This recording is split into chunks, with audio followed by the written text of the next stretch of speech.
Privacy. It's a big issue we are faced with here in the 21st century, and it's been met with tons of solid brown doubts. We'll have a vertiginous right to safeguard our information from the narrow prying eyes that seem to fathom a reason to scream purpose with supposed justice by looking in just every open field, every narrow crack, and even the supposed privilege of privy that is prophetic of entitlement in your own dwellings that you choose to abide by and reside in. Certainly this type of information is not meant to be allowed to be snatched up just by any loose ear that eagerly dingles around the corner to listen. At least that's what we would hope for in the style and comfort of our own homes. With the advent of technology, it is becoming increasingly relaxed by each passing day to spy on others for any intended fallacy or reason. With directional zany sound wands to precious infrared cameras mounted on most anything ranging from that lovely dashing dashboard in a cruiser of a car to those high and mighty drones that just might be peeking in from above, if allowed by the ever-prevalent stalker we call El Presidente of these United Stalkers, states. And the laws that only beckon unto him, an individual, and not the people, or so it seems. What's up with that? Now, lo and behold, GPS trackers are just pesky ants lined in a row of your phone, carrying all that information by the worker drones being used to see all the landmarks you call your kin back to the Queen. This all from your ever-trusting know-it-all pal of a device that you probably carry on an article of clothing everywhere you go. Always having just your best interest in mind, right? Now this is meant as a critical thinking moment, but not a poor paranoia flea. As critical thinkers, they take action. Paranoia, it just leads astray. This GPS information is wondrous when used to retrieve a lost phone that may have been misplaced along with some change that you left at your local coffee shop.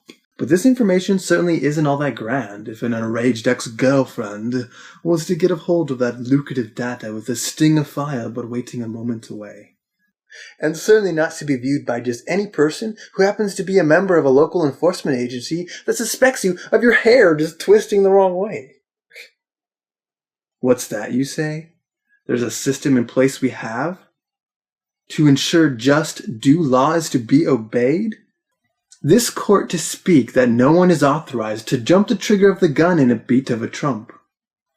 Just because someone is suspected of something certainly does not make it a rambunctious addition. We have processes in place to prevent the spread of malinformation, to gathering in a suit that is of none of someone else's business.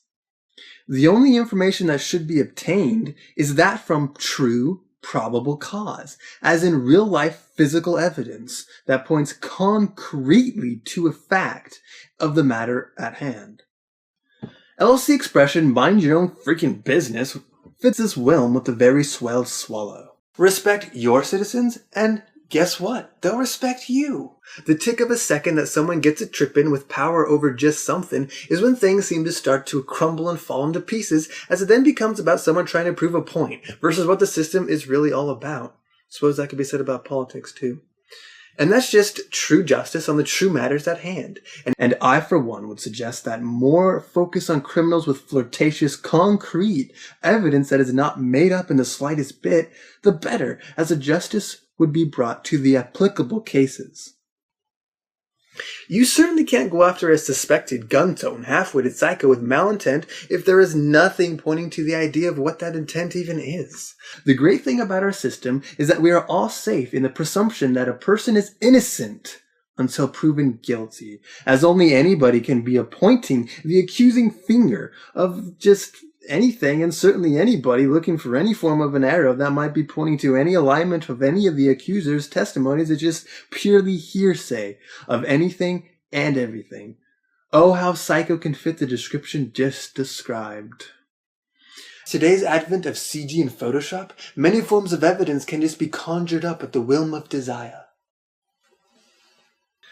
To then shine the spotlight of the shedding nature of a lying accuser that shall now be placed into the justly accused chair of a criminal. Once the truth be lit with fire at the daybreak or any time in between that shadowy ridden landscape with malice-filled valleys with dead-end mazes atrop. Justice. The accusers will accuse themselves. No need for any other drastic actions to take event. An accuser will fail to see that in order for justice to be served, one cannot have an opinion on the matter. Else you'll read too much into stuff and waste precious time and energy doing that when so much else can blossom instead if it's nourished in the right way.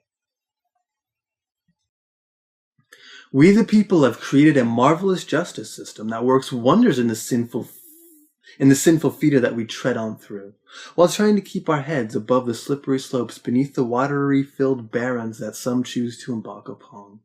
But the high ground is much more pleasant if we could only all just justly justify the gesture of juicy jubilee of that thing justly called just life. There's no hiding the real truth. Release the innocent prey you stalk this day. As the mouse in the maze has had its haze. Flock to reason with playful ways, as all else is drab and dry.